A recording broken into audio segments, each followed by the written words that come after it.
Hi, friends. Welcome to the Full and Thriving podcast.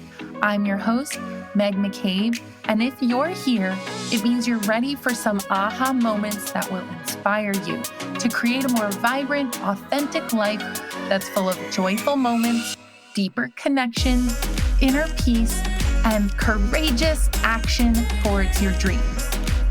Let's get started. Are you going through a moment of pain or adversity in your life?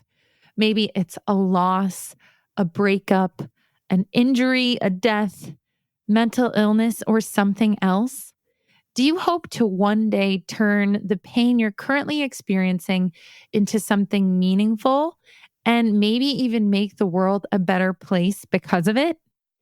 In this episode, I sit down with Lance Essihos, who is a best-selling author and the host of a top 1% ranked podcast called The University of Adversity. Lance has spoken to hundreds of people about their personal stories on overcoming adversity.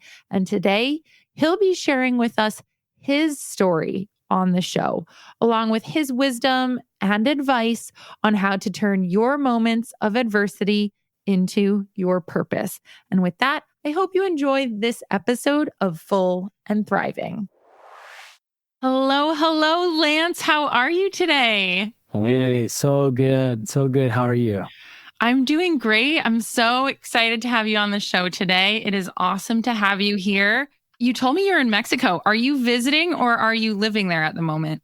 I'm living in Tulum. Yeah, I've been here since New Year's Eve, and I'll be here till the end of April. Oh, that is so cool. I love Tulum. It's such a fun place. My sister and I had a twinternational vacation there one time because we're identical twins, and I have so many fond memories there. Are you in the beach area or the town area? I'm in Levaleta, which is, it's not beach, but it's not the town. It's like in the middle. It's kind of like where the expats sort of live and tourists kind of like, it's close enough to the town and it's about a half an hour bike ride to the beach. So it can be a little annoying getting to the beach, but once you're there, it's like, I'm glad I did it. You know, it's like anything. So it's like, even though you know it's going to be great, there's always that resistance. It's like, do I want to go out there? But it's always amazing once I get there. Mm-hmm. So worth the effort. You know, it's kind of like going to the gym. You're like, do I really want to? And then when you finally get there, you're like, I feel great. This was such a good option for the day. Yeah. And I was thinking about that today, even before I went on a run. And I was like, why does that always happen? That we know the thing that's going to make us feel amazing. Once we do it, we know we'll feel great. But why do we question it before we do it? It's always like that. Huh? It's like everything that brings that good feelings or those good vibes after, it's like, I don't want to do that right now. And it's so interesting. Yeah, there must be some psychological resistance, like that's natural. And I'm not really sure. I think about that. Like for me, waking up early is the thing. Like I resist waking up early, but when I do, I'm like, this is something I need to do more often. And it still takes effort though. I'm telling you, it's like no matter how many times I have that reward in my brain for doing something that I resist, it's still hard to get over the hump sometimes. Yeah. And it seems like the stuff that's easy never brings us that. So it's so interesting. It's like, I'd rather do the easy thing, but then it doesn't bring that like good feeling later on. But it's always that thing that we don't really want to do that brings that fulfillment later. I think most people face that, but it's interesting because like for me, I've just kind of learned to do my best to do those things that I know I don't want to do because I know I try and think about future me. Like, what does future me want to feel like? You know, like.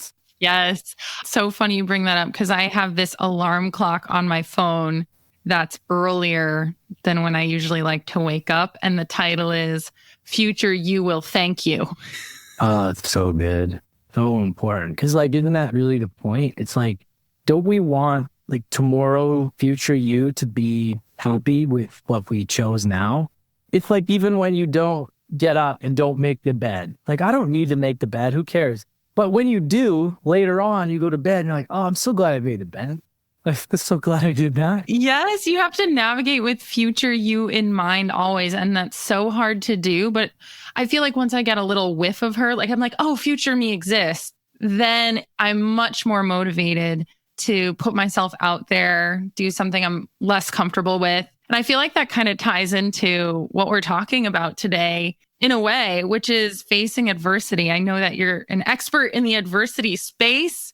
You've written a book called Mastering Adversity, which is pretty amazing. And you have your podcast called University of Adversity. When I think of what you and I were just talking about, I think about all the times I've gone through adversity, thinking and knowing to myself that there is a silver lining to this, or there will be lessons learned or wisdom to take from it. And I don't know if that's kind of your thoughts on adversity when you're going through it. Yeah, it's kind of become that. It never used to be that way. Mm-hmm. But as I've started to learn and go through a lot of different adversity in my life, as we all do, I started to learn that on the other side of that, like we were saying, there always brings some sort of fulfillment or joy or relief or growth. Like there's always something on the other side of it. And what I have learned to do, and it's not always easy, but when I'm in it, I just try to always remember that this is going to be what I'm going to talk about later. You know, like we want to have stories to tell people and add value to people's lives, right? That's the way I look at it, especially with the path that I chose. So this is going to be the thing that I can talk about later and relate to people with. So I do my very best to feel into the moments that are really challenging me and be like, okay, I got to figure this out, because if this is the path I chose, then I need to be able to understand the lesson here so that I can help somebody else later. And for me, that has become the way I sort of look at things, is that I can help somebody with this problem later. Like I become more valuable to the world and what I'm doing when I know how to solve problems or get through adversity, then I can help and give back later on. That wasn't what I planned to do. I started to learn that, wow, like going through this stuff really challenges me. But on the other side of it, I feel more love, more wisdom, more growth. And it's sort of just been this thing that's helped me level up.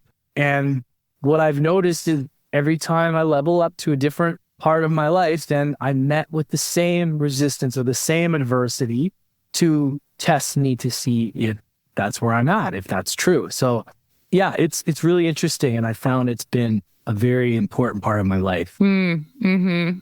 I think it's so beautiful how there's a point when you're going through adversity where you say to yourself, this is the thing I can use to connect with people. This is the thing that will help me teach others and guide others.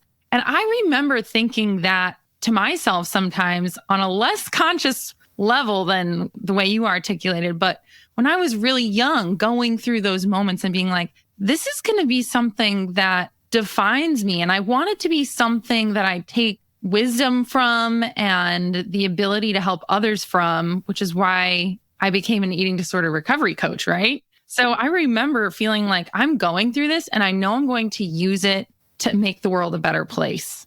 And it sounds like that's exactly what you were thinking as you've gone through your adverse moments. Yeah, there's always been something in me that whenever I was working jobs that didn't feel fulfilling or doing things like I knew wasn't the thing, I always knew like I meant to do something that is fulfilling. So I got to figure out what that is. And for me, fulfillment comes from serving, helping people, and connecting with people. And what I found was that we can relate through stories. And, you know, through the podcast itself, I've been able to really understand a deeper level of the human experience, in that we all go through things, right? And we're all human. And for me, that has been one of these things that growing up, it's just helped me navigate this world and realizing that we're all very similar. We all have challenges. We're all facing things. And to be able to hear other people's stories about adversity and understand that you're not alone is really powerful. So yeah, it's been an interesting road. And I think that it's just been one of these things that sort of evolved into itself. And I didn't really ever plan on it happening like that. But as I've started to see the impact that it can make, it's kind of like, oh, okay, that brings me joy. Mm. That brings me fulfillment. Because when I was in a dark place, I needed inspiration. I needed to know that I wasn't alone and that there was a light at the end of the tunnel. And I think for any of your listeners listening out there, it's like sometimes we can feel like we're alone, like nobody understands us. And I've been there many times over. But I believe that things like this podcast and conversations like this allows people to get different perspectives and to realize like, oh, I'm actually not alone here. There's other people that have been through this. So it's like, okay, well, if they can do it, I can do it. And, that for me has been inspiring to be able to not only work on these things within my own life, but see other people do it as well. Yeah, I think it's really amazing that you have conversations on the regular about a person's adverse life experiences. Like, this is what you want to dive deep into with people. And I'm sure you've learned so much about this from all of those conversations. And, one thing I want to bring it back to, which I'm curious about, because you mentioned some dark places that you've been through or been in. What adversity have you faced and what did you make of that? And how did that impact your life? When I was starting this transformational journey, I would say probably about 10 years. But, the last 5 or 6 years is when I really began the excavating of the whole of understanding. I had to kind of look back at my timeline of like where things started to get squirrely in my life, from addictive behaviors and addictive patterns. And for me, I had to go back to childhood. And although I had a very loving family, there was a lot of fighting, a lot. And it was very emotional. My mom had anxiety. My dad wasn't the nicest guy, got stressed out. So as a young kid, I just was very anxious and very stressed. There was just a lot of heaviness and stress in the household. And after that, my parents split up and a lot of divorce was very challenging. I moved across the country in Canada. So there's this place in Canada called Edmonton, Alberta. It's about a 12-hour drive. And I moved to Victoria. So my parents split up. And that was really tough on me at 11 years old, having to experience leaving my entire family. The reason I'm going into this story is because a lot of this stuff really, I realized wow, that was a lot. I moved to this new place and then I got bullied really bad. I went from being this cool kid, athlete, older brother, to move out with my dad across the country, no friends, no family, bullied, loser kid. And I didn't know how to handle it. And it was really hard. And it was I dreaded school. I sometimes think about, I can't believe I got through that.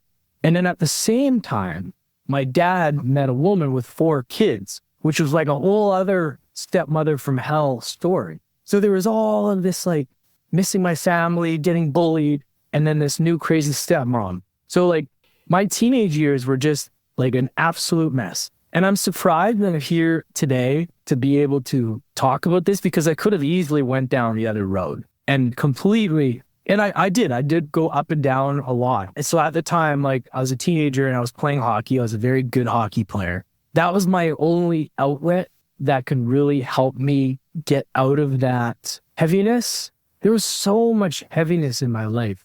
And sometimes I think back to young Lance and I just it almost brings me to tears because I don't know how I did it. I don't know how I was able to handle that. So then I had the hockey pressure, trying to make it professional. My dad was very hard on me on a lot of things.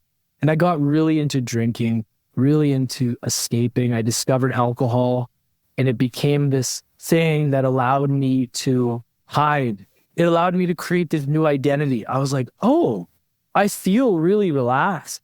I could be somebody else and I get attention from it. And I could talk to girls and I can be confident. And I was wow, this is really amazing. Mm.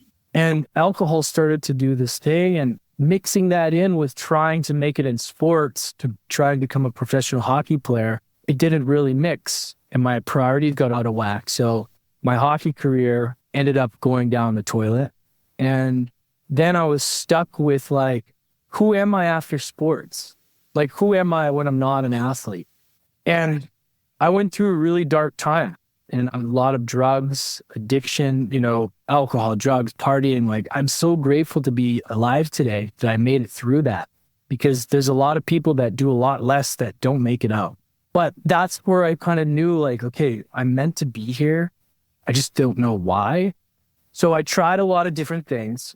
I got into the bar and restaurant industry where I thrived and I did really well, but it was also very soul sucking. And although I did very well and it helped me do a lot of things in the world, I also knew that it wasn't for me. And I went very deep down the dark road of drug, alcohol, partying, and to the point where, like, I felt like my heart was going to explode sometimes.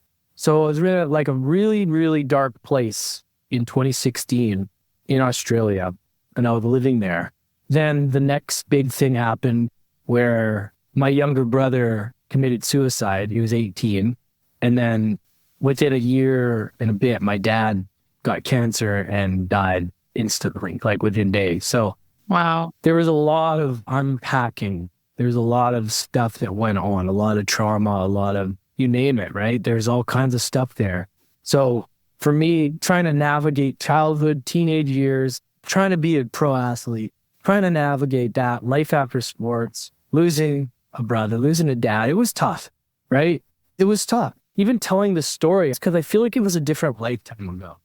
And sometimes when I tell it, I'm like, this is insane, So, and that sort of inspired me to change my life and start to listen to my heart more and start to create things that had meaning.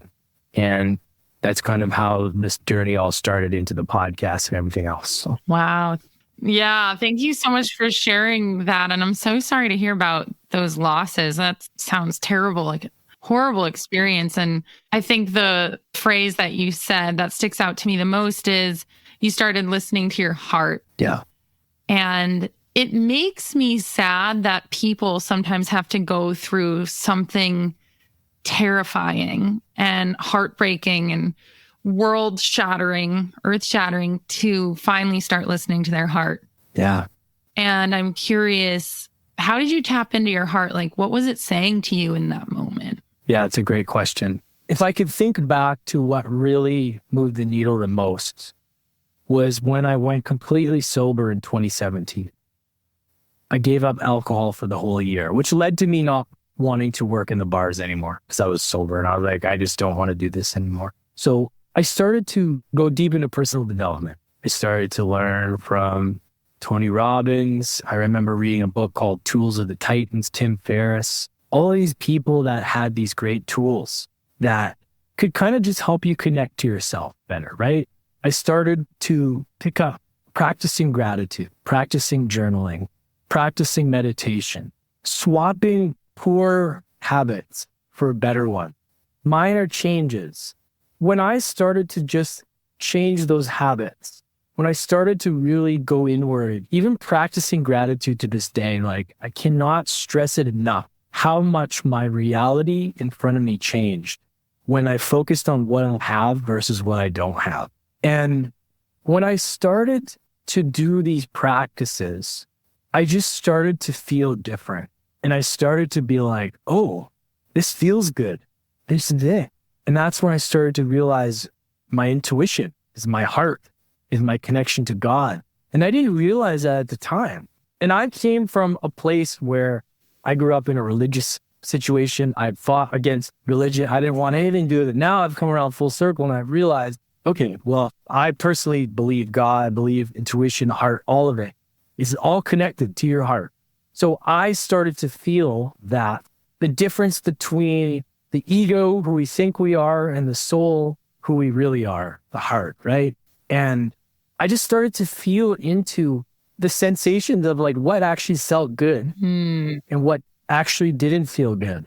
And I started to lean more into those feelings of excitement and joy and really trust that, and less on what other people tell me or say I should do.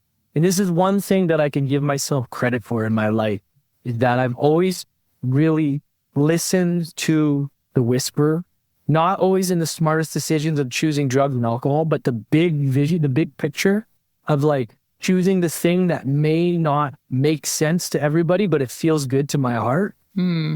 I was like selling everything and moving to Australia. I've done it a couple of times to come to Mexico. There's some like crazy things that I've done, but they felt great to me because I knew they were from the heart.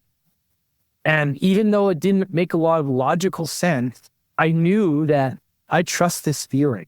I trust this because it feels true.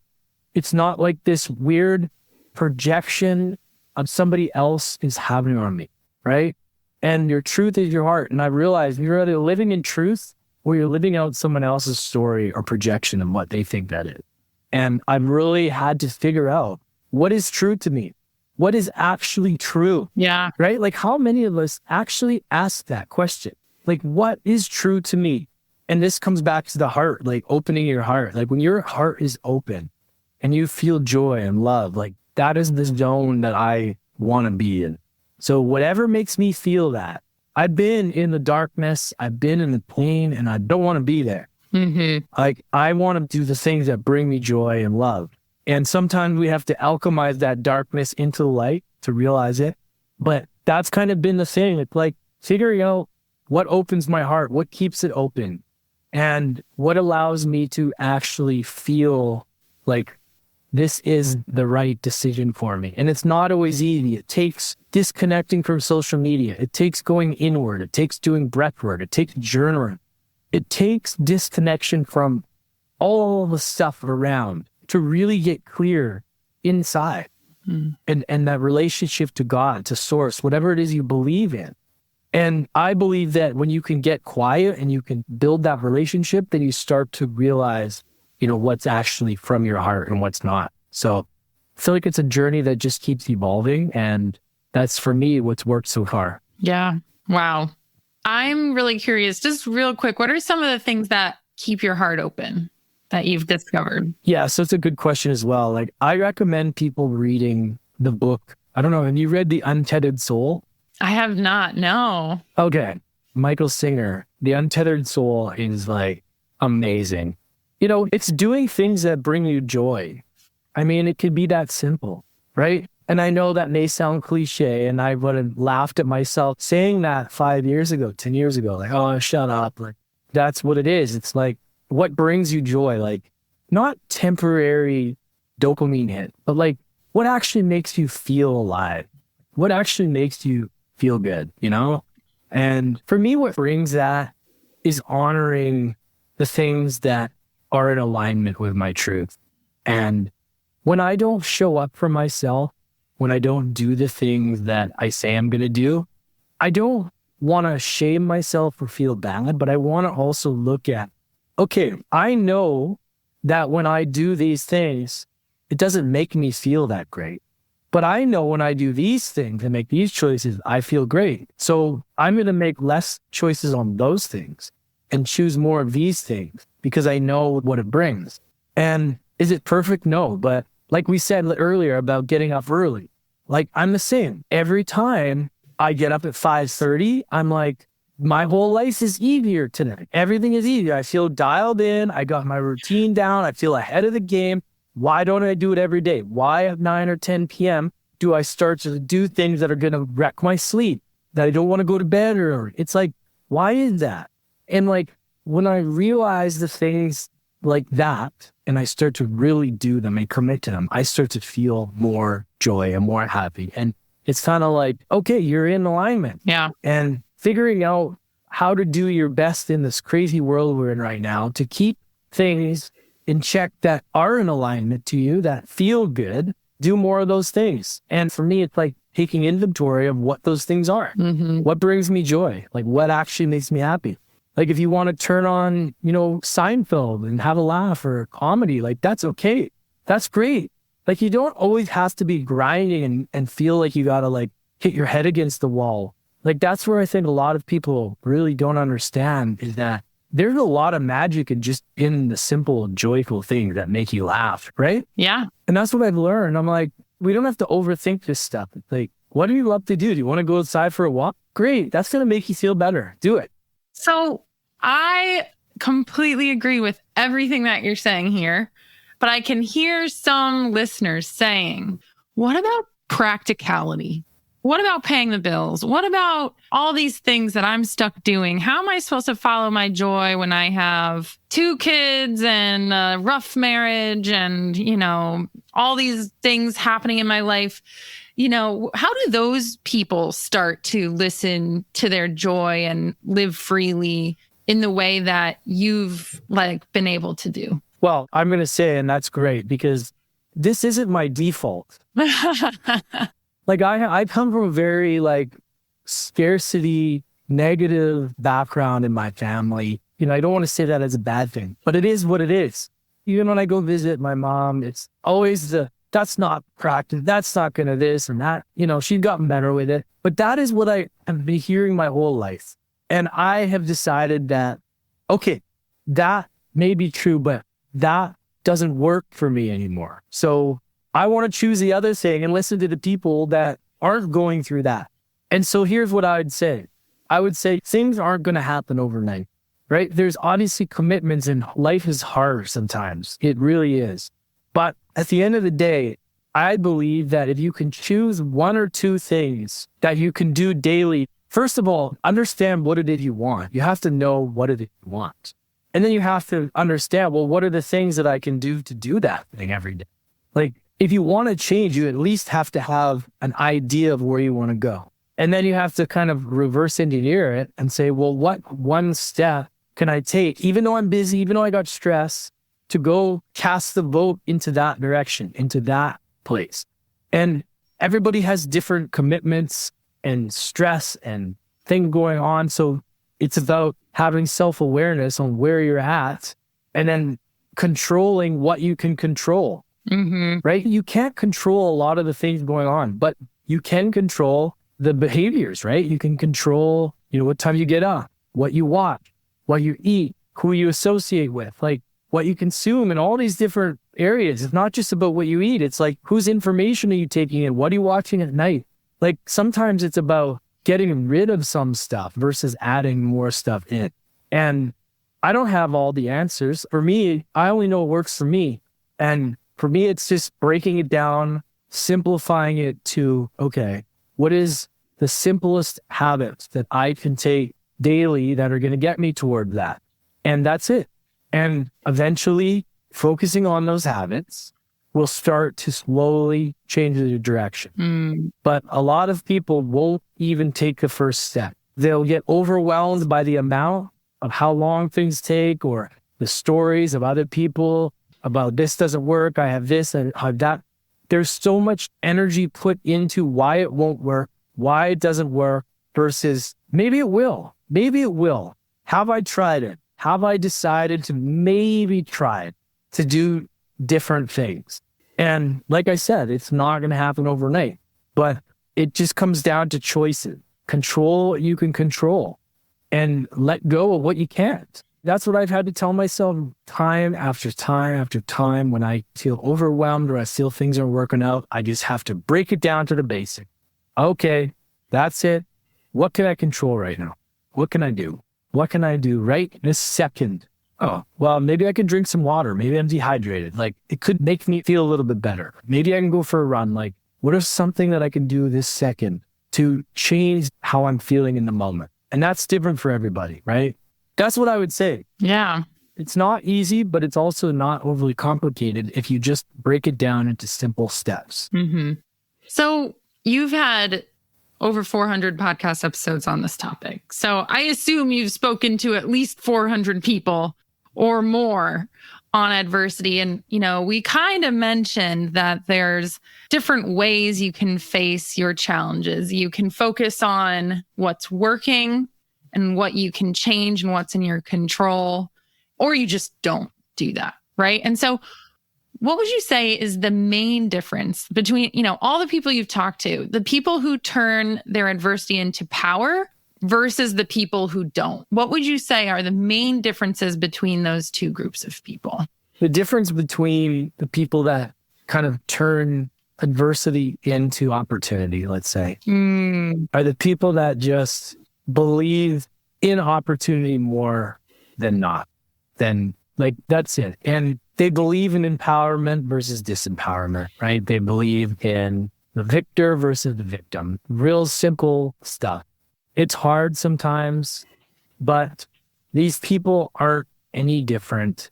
They have just been willing to trust themselves enough and to believe in themselves enough and to be okay with failing over and over and over and over until they find something that works. And that is the difference. Every single person has some crazy thing that happened to them. Like, as soon as you go deep into their story, like, man, wow, I didn't know that. And it's like, how did you get out of that? How do some people get out of it and some people don't? And I think there's this thought that some people think, well, that person's different. They have more advantages. Look, that could be the case in certain ways, but most people that make it have had a lot of stuff go on in their life. And they're just willing to not listen to those limitations anymore. Yeah. And that's what I think the difference is. You get tired of that and you just choose the other option. You know, it's so hard, I think, to sometimes be in a place to make that choice when you've gone through one traumatic experience after the next. Like, how did you not let the trauma of losing your brother and your dad so quickly and all of the things that you've been through, how did you not let that bring you down to a place where you couldn't be resilient anymore, or you didn't have it in you? What do you think got you through that and brought you to that place of mastering adversity? My understanding of the habits of what am I able to use to move through the difficult stuff. So that could be exercise, that could be meditation, that could be journaling, that could be praying, that could be cold plunge, it could be sauna, it could be eating healthy. There's a lot of things. And I just focused on the tools that I knew and read books about people that had been through things. To be honest, like, the podcast was like therapy for me, right? Like 5 years of talking to people, like, it transformed my life beyond belief because I was learning, but I was also getting so many perspectives. So I focused really on what I knew at the time to move through stuff. There's still stuff that I work through now, you know, like stuff that's rooted more, like, believe it or not, like losing my brother and dad were hard, but they're not the ones that traumatized me the most. The reason I went and told you back in the first part of my story was like leaving my mom and getting bullied was like really tough. And what I learned more about trauma now is understanding that sometimes it's not the big events. Right. Like, trauma, it's like that emotion, it's like that energy that gets stuck, that stress cycle that doesn't get to complete itself. And depending on the support system you have with you, the resources, things can get really jammed up. Yeah. And you don't have anyone to go to. And then all of a sudden you're picking up coping mechanisms, right? To compensate, to just wanting to feel better in the moment. So I've realized that a lot of what stems for me was like those moments, those years. And that's stuff that I still have to go and visit and work through about, like, working on stuff like my mother wound and stuff like that, about almost needing women to be the mother figure in my life, which I had to work through, which is really interesting. Yeah. And a lot of men, they didn't have that growing up, so they want like their mom in partner. Yeah. And I realized, I was like, wow, I didn't have that growing up, so I was trying to seek that. So it's really interesting figuring that out. Yep. So when I'm going through stuff, as I always am, we all are, I just focus on what tool do I have in my tool belt.